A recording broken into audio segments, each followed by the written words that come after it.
as promised, here is part 2 of Q&A with Claudia Glows and me. And I got here, and Sammy. I arrived, 2 days ago? We've been having a great time. Bosley and I drove the 8 hours road trip to visit Claudia, Sam, and her husband down in Virginia. It's been freezing. I know. But nonetheless, we've been having a lot of fun making some videos, and here is part 2 of our Q&A video. So make sure you go, if you haven't seen it already, see part 1 on Claudia's channel, which of course I will link in the description box below. The first question is from Mary Ellen after 60, who also has a YouTube channel, which you will link below. She says, so nice, you and Bosley are making a road trip, or going on a road trip, sorry.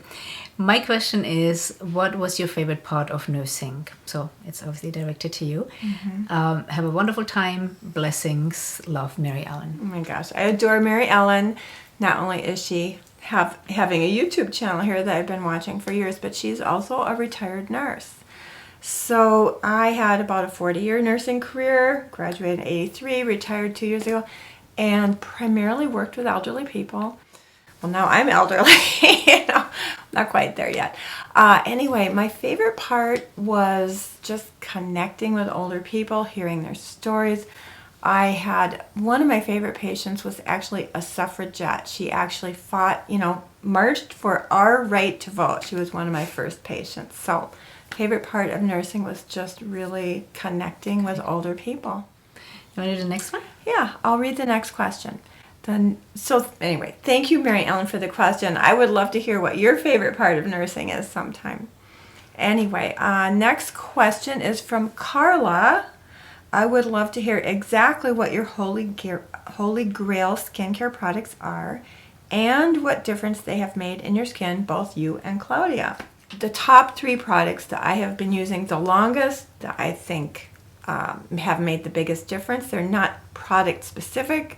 It's more active. Nobody is going to be surprised to hear me say sunscreen, tretinoin, and vitamin C.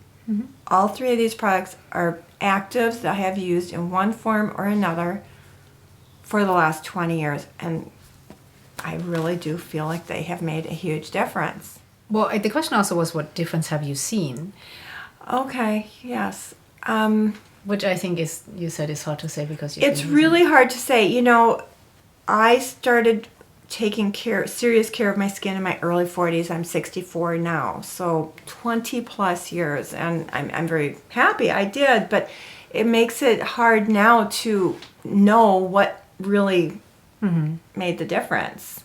I mean, I like my skin. I think I have pretty good texture.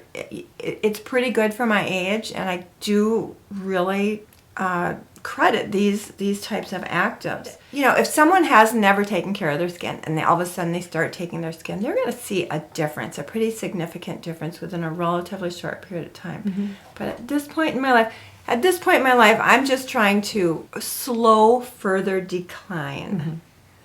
And that's very difficult to measure or to quantify. So for me, the difference I've seen from sunscreen is I used to be a sun worshipper and my skin was leathered and I had a ton of sunspots, and I started getting rosacea, because not from the sun, but the sun definitely irritated it. So using sunscreen has helped reduce a lot of those things, and I can see a difference definitely, and you can probably too, between my face and my neck and my chest. That is because when I got rosacea in my mid-30s, I started applying sunscreen finally to my face. I was a sun worshipper before that, lived in Los Angeles for a while, lived on the beach, but I didn't apply it to my neck or my chest, which is one of the reasons there's a difference. So sunscreen, number 1, as boring as it is, retinoic acid or tretinoin. Another reason why my neck is different, because my neck can't really tolerate it. But what I saw with tretinoin, I started using it about 5 years ago, and I will put a before and after picture right here, or Tamara will put it in. And the before picture is right before I started using tretinoin. We had just gotten to Italy, and I started using it in Italy because I could get it over the counter there. And I can definitely see that my skin texture was much more rough. While I of course still have lines and wrinkles, especially around the mouth as well, I feel that they have improved from 6 years ago. So I do feel with the tretinoin, skin texture improvement, lines and wrinkle improvement. It's not going to take it away because these are dynamic lines. Every time I talk, I make those lines, but they are improved. And also, I had a ton of actinic keratosis from my sun abuse, which are not cancerous, but they may become cancerous. And within 3 months of using retinoic acid, they went away and have not returned. And then I'm not quite as loyal as Tamara to vitamin C, but I do want to have a, what's the word I'm looking for? Antioxidant. Thank you. An antioxidant in my skincare routine. So that might vary. Right now I use several because I use 2 different serums that both contain antioxidants. It's not because I have to, it's just because I'm extra sometimes. But my favorite form of vitamin C is tetrahexyldecyl-ascorbate, which is a vitamin C derivative that's a little bit, can be a little bit less irritating than ascorbic acid because it doesn't have to be an acidic formulation.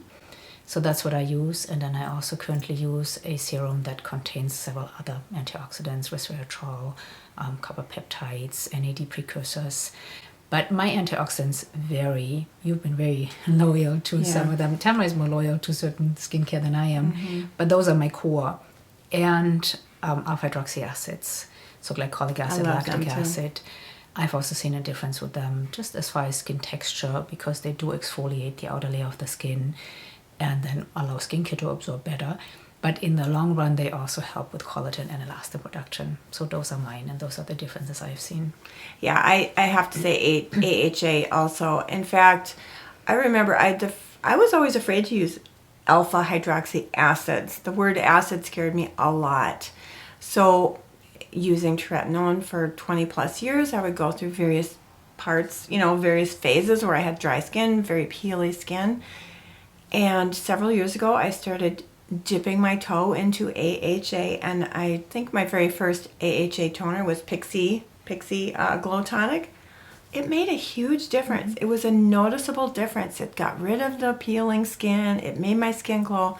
So I am pretty loyal. I guess that would be my 4th AHA. Again, not necessarily a specific product, some serums, some toners, even some masks. And, you said you were afraid of acids, and that reminded me we didn't answer the second part of Anameta's question, which was which chemical peels we've had experience with. That I've never done a chemical peel. Yeah, so the question was, it was the second part of a question, and then in the first part of the video, and Anameta was asking, have we done chemical peels we've actually seen a difference with, especially with removing age spots. You have never done a chemical peel? I have never done a chemical peel. I have done some at-home buffered TCA peels, meaning that the percentage of the TCA, which is the active part of the peel, is quite high, but it's buffered with other ingredients, such as it has usually a lipophilic phase, meaning a fat layer, which buffers it, and it will have amino acids and things like that to buffer it. Those are much milder than regular TCA peels, or what we consider chemical peels. And I've seen maybe greater results with them than with alpha-hydroxy acids, but not as intense as I would see with an in-office peel or a real TCA peel. But I am a little too chicken to do an at-home peel. I am interested at some point, perhaps in a in-office peel, although that vitamin A peel that you did seems pretty intriguing. Yeah, I really like that one. I've only done one. I am definitely going to do more of them. Yeah. The problem I will is, link that video below because that was a really good video. Yeah, the problem is the downtime with peels too, So with the vitamin A peel for the first 3 days, I didn't have a downtime, but then I got really red for a couple of days, and then I was still red for a couple of days after. So that's, planning around that is a bit challenging. Yeah. But chemical peels are also, alpha-hydroxy acids is chemical exfoliation. So there are different grades of chemical peels, but I think that Anameta talked more about the more intense ones. And that's what reminded you of it. And here's the thing. So in-office peels or a big TCA or vitamin A peel at home, it's sort of a big deal. You can do just a little bit a couple of times a week with a gentle AHA toner, and over time, you might get very similar results. Yeah, I think it's a marathon, not a sprint. So. Exactly, exactly. So the next question is by Elizabeth. Okay. And she's saying, hi Tamara, so that was on your page. I would love to hear an update from you and Claudia about the results you're getting with RevivLash eyebrow and brow serum. Thank you. Mm-hmm. So I am lucky. I have long dark lashes to begin with, but the RevivLash serum has definitely made them longer, to the point where my husband noticed it. And I also apply it on my brows because I overplucked them like everybody else in the 90s.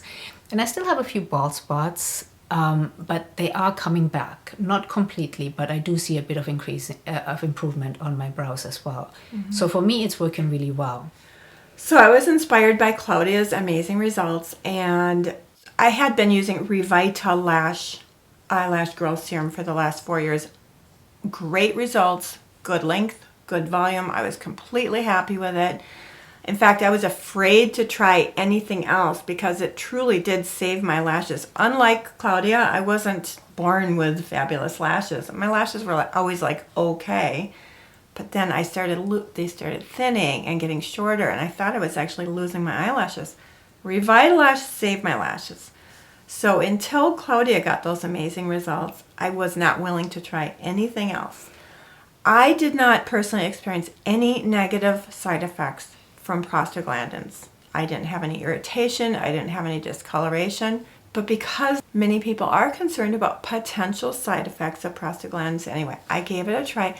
I purchased it. I did a side-by-side, one side with RevivLash, one side with RevivLash for 3 months. At the end of 3 months, my lashes looked The same? equal. I mean, I couldn't tell the difference between the RevivLash and the RevivLash.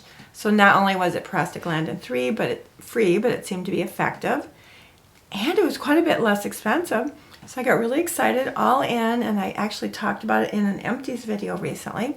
So now it's been about 3 months since I've been using only the RevivLash, and I will say it did really nice things for my brows as well, which the RevivLash didn't do.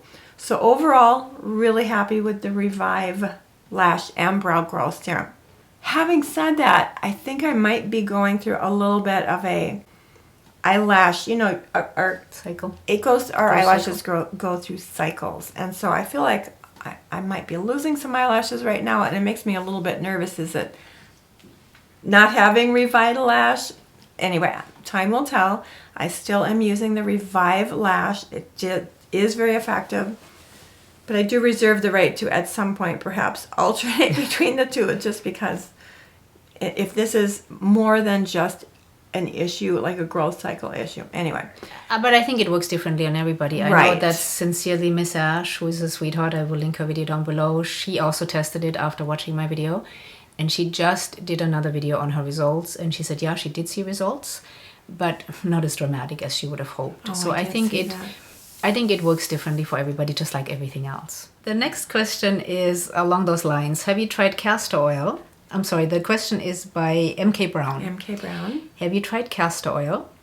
I've seen great results on my brows and lashes. Fantastic. Plus other benefits. I think castor oil is really having a moment right now. Yes, for sure. Good for castor oil. Personally, I think it's overhyped. I actually, a couple years ago, made a video on castor oil for lash and hair growth. And for that video, I went down the rabbit hole of research because there is a lot of anecdotal evidence. And at that time, actually, and for many years, I had been using castor oil on my lashes. And I would say it conditioned them nicely, but it didn't necessarily make them grow. But again, I have, long lashes to begin with. I didn't see a growth like I did with the RevivLash. But it conditioned them nicely, which was nice. So I used it every night. But in that video, I did a deep dive saying, is there any science backing up all this anecdotal evidence? And there is not. I would say if it works for you, that's awesome. Yeah. It sounds like it's really working for you. For me, it kept my lashes healthy for sure. And I tint my lashes every couple of months. And after that, I apply castor oil to keep them nice and conditioned. But I didn't see the growth with it. I have not yet tried it, and I'm stuck on the RevivLash or the RevivLash. So, but I know castor oil is really good for you, and many people love it. And it has. I might try it on my skin, because as a last step in my evening skincare routine in the winter time. But so far, no. But yeah. But please, if any of you have great results with it, yes, whether for share lash it or anything else, share it down below. Absolutely. Do you want to? And the next question is from Cressida Squillis. I don't know. I don't know how you say that. We might butcher it. Cressida.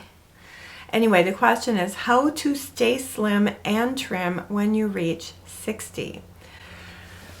Oh my gosh, this is somewhat of a complicated question. It is and it isn't. It is and it isn't. It is and it isn't. Let's just say this. In fact, in my younger years, I was almost too skinny. I wanted to eat more, so I wasn't so skinny. And that happened throughout my 20s. Not so much in my 30s after I had my daughter, and then I was sort of an average person. But I could pretty much eat anything I wanted.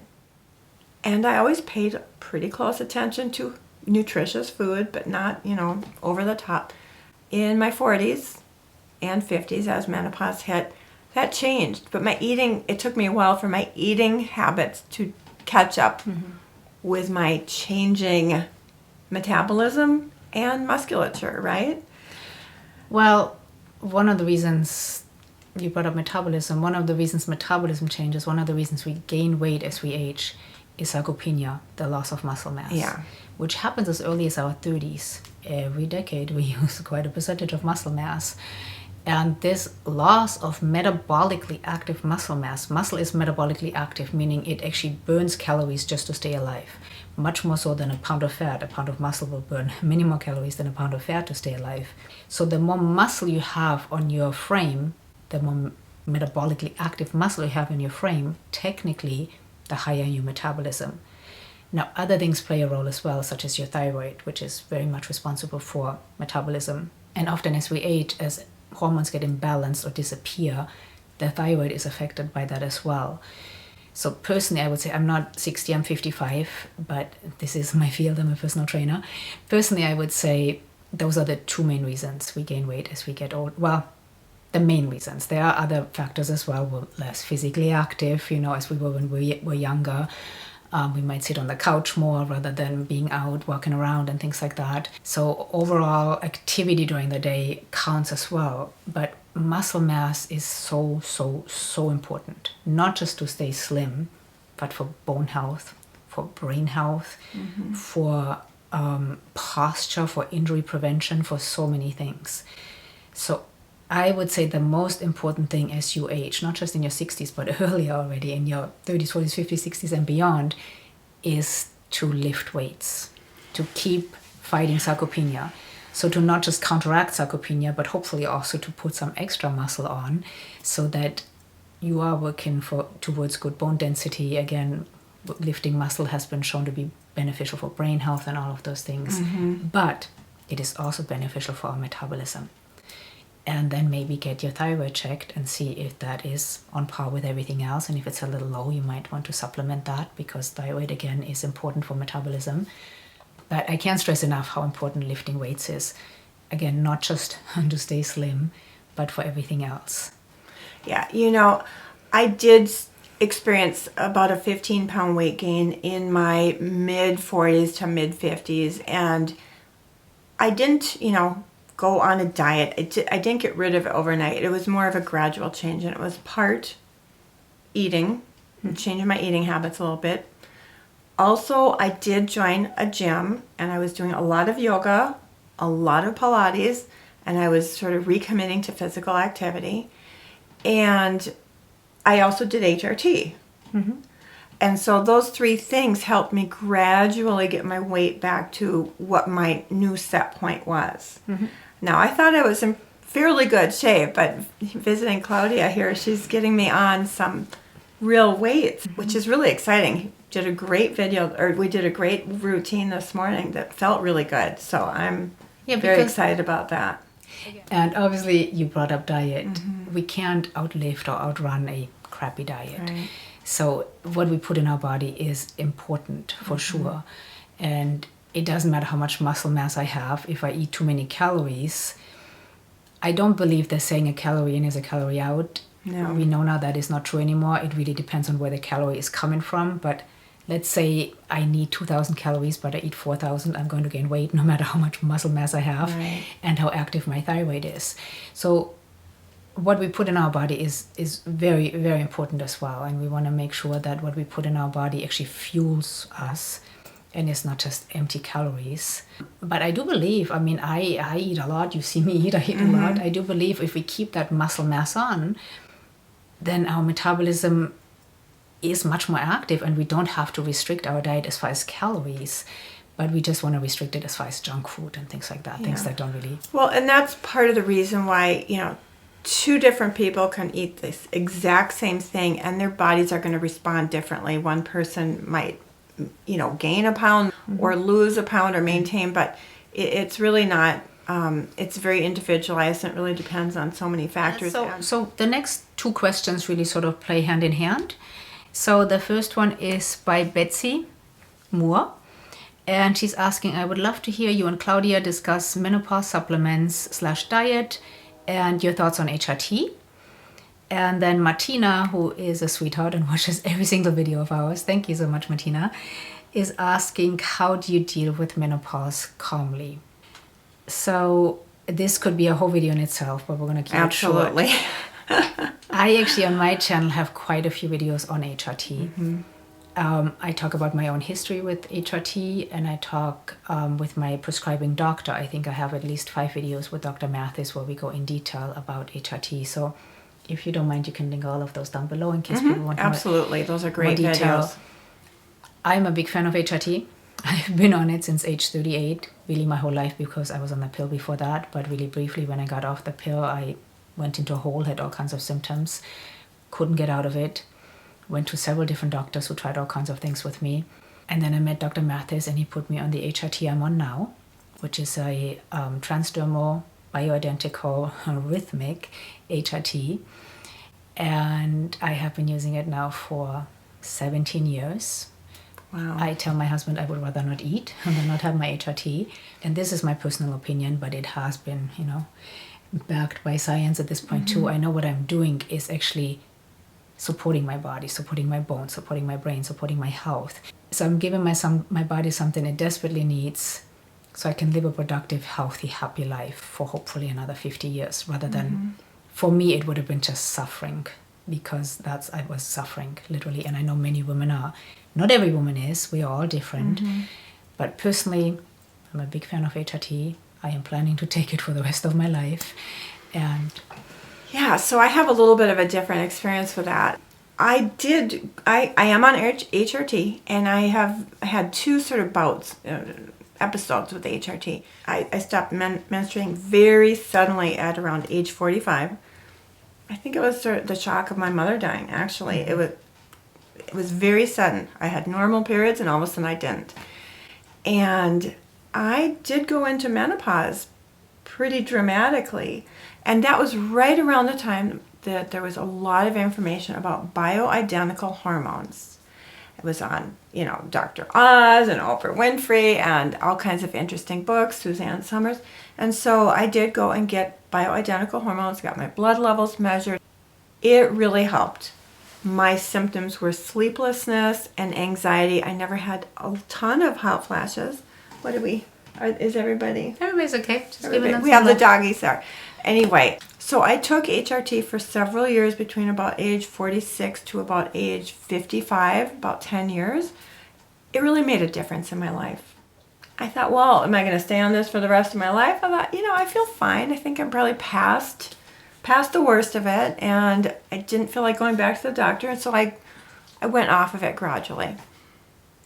Well, a couple of years ago, I started hearing more and more about how important it is for our bones and our heart and our brains. And I've been experiencing a little more problem with sleeplessness and anxiety. And so about 9 months ago or a year ago, I went back on it with MyAlloy, which is online medical provider. And it makes me feel good. And now that I know it has so many other health benefits, I think I'm going to stay on it for quite a while. Yeah. And then the second part to this question was from Martina. How do you deal with menopause? That's Bosley. How do you deal with menopause calmly? And I think that's a difficult one. And again, could be a whole video in itself. It's not just menopause. It's aging. It's just, not being afraid, educating yourself, just accepting that it's a process. You're going to get through it, get support from your friends.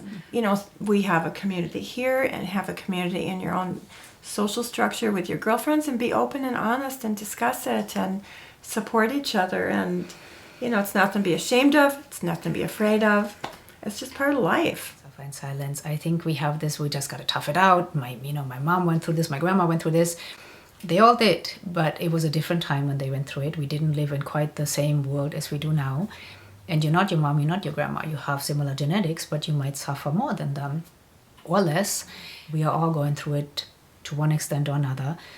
Different, some earlier, some later.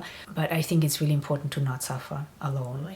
Speaking of funny story, speaking of support, this was 20 years ago that I went on HRT, and I was working as a nurse, and one of my coworkers was also in her 50s and was going through menopause, and she was really suffering.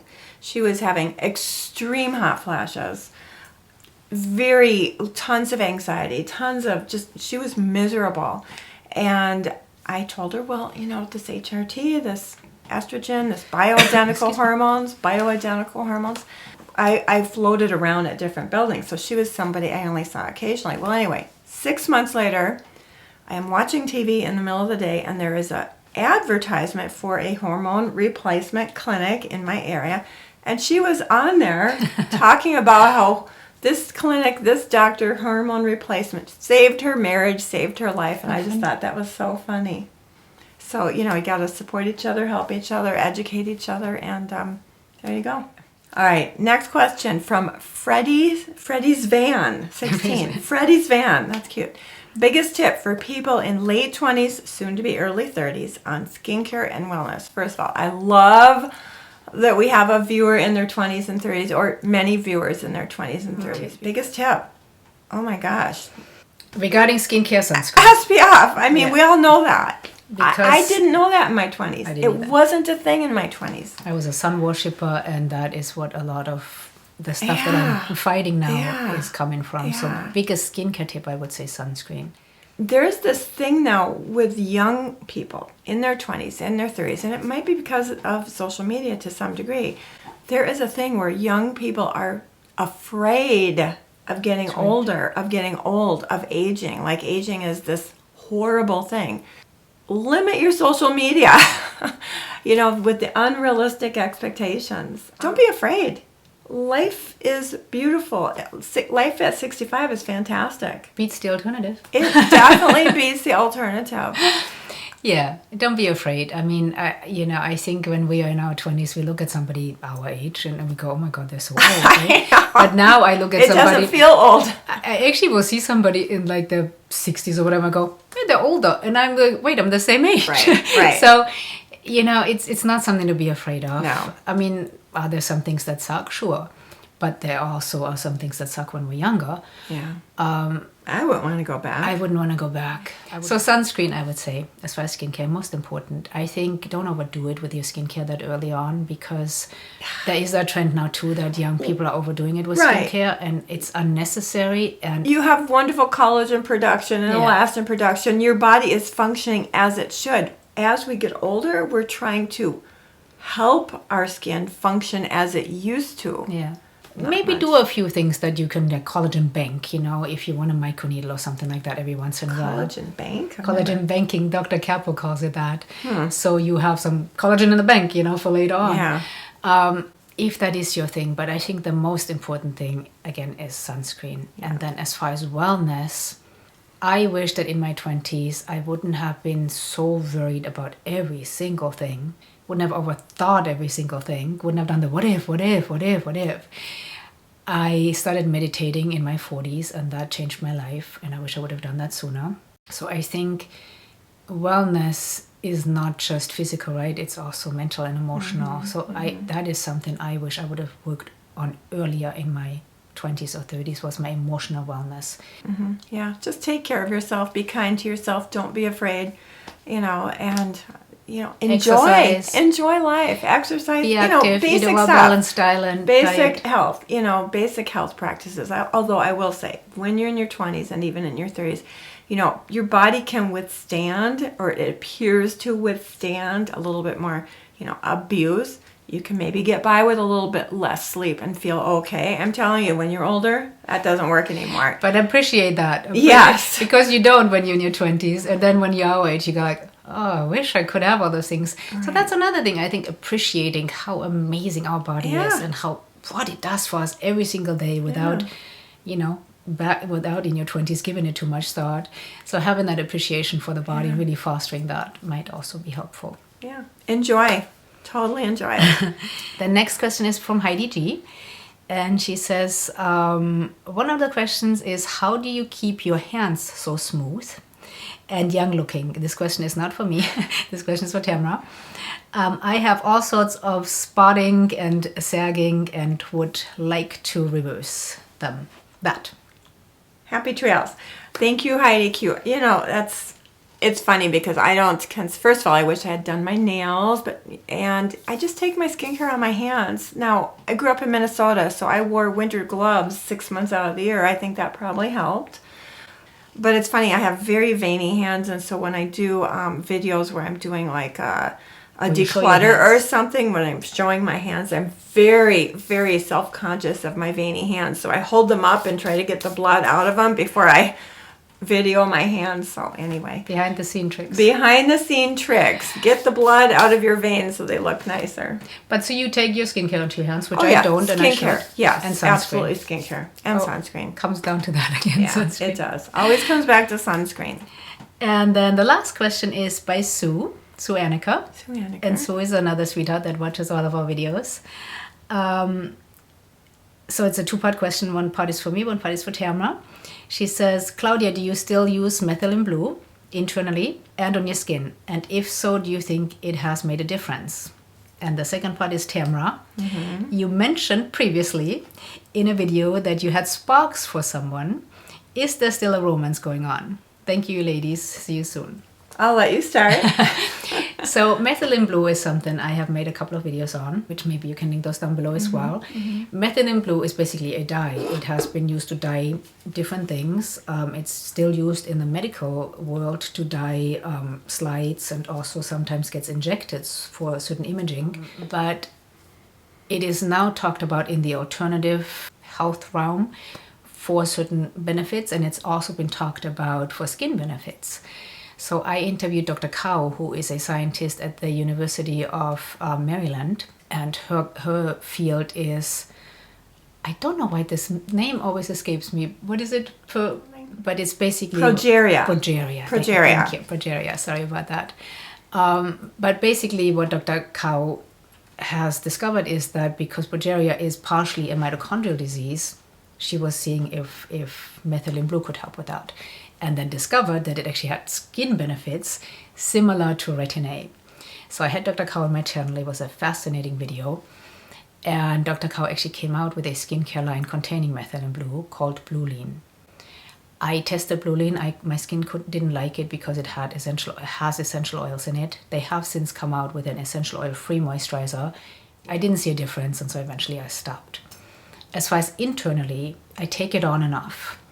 I don't take it right now because we traveled here and I didn't want to put it in my suitcase, because if the bottle breaks, it will stain everything blue and my husband would kill me. But just before we came here, I took it. So I will take it I will go through a bottle and then stop for a while and then take it again. The reason I take it is because I have learned a lot about it, and it is supposed to help with mitochondrial health, and it's antibacterial, it's antifungal, many other things. I don't really feel a burst of energy or anything, but I take it, like I said, on and off because of what I have learned about it. So hopefully that helps. The science. If any of you take it or use it externally, please share your experience down below. Yeah, I've never tried it. No. Just one of those things I haven't gotten around to. It's one of the things that's becoming more popular. I believe, I don't know if it was Andrew Huberman, one of the longevity experts recently talked about it. If I can find that information, I'll link it down below. But let's talk about your romance. Okay, and lastly, from Sue, I mentioned previously in a video I had sparks. Yes, I did. My apartment tour, my first Christmas in my new apartment. At the end of the video, I dropped a little pearl that I had a new, romance that was putting a bounce in my step.